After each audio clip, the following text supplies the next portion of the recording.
Penampakan rumah sederhana mendiang Kapolsek Ibtu Lusianto, beda jauh dengan rumah mewah oknum TNI. Penampakan rumah Kapolsek Negara Batin Ibtu Lusianto akhirnya terungkap. Dia merupakan salah satu dari 3 anggota polisi yang gugur ditembak oleh terduga anggota TNI saat menggerebek lokasi sabung ayam. Kejadian nahas itu terjadi di wilayah Kampung Karangmanik, Nagara Batin, Kabupaten Weikanan, Lampung, pada Senin, 17 Maret 2025, sore. Dalam penangkapan salah satu terduga pelaku yang merupakan anggota TNI terungkap bahwa terduga pelaku ini tinggal di rumah mewah.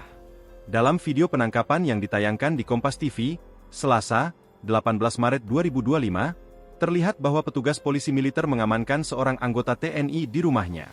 Di sana terlihat bahwa rumah terduga pelaku terbilang mewah.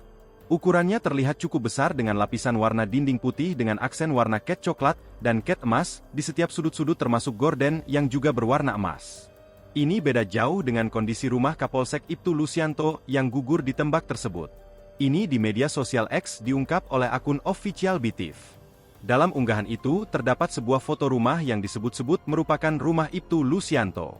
Itu diyakinkan dengan adanya karangan bunga belasungkawa di rumah tersebut atas nama orang yang wafat, Ibtu Lusianto.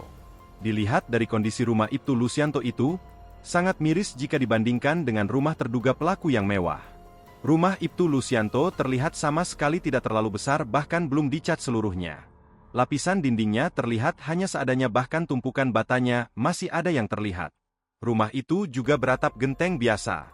Halaman depannya terlihat hanya tanah merah yang bisa membawa debu jika tertiup angin. Barisan potongan bambu yang tidak begitu rapi juga terlihat menjadi pagar rumah dari kediaman Kapolsek Negara Batin Ibtu Lusianto.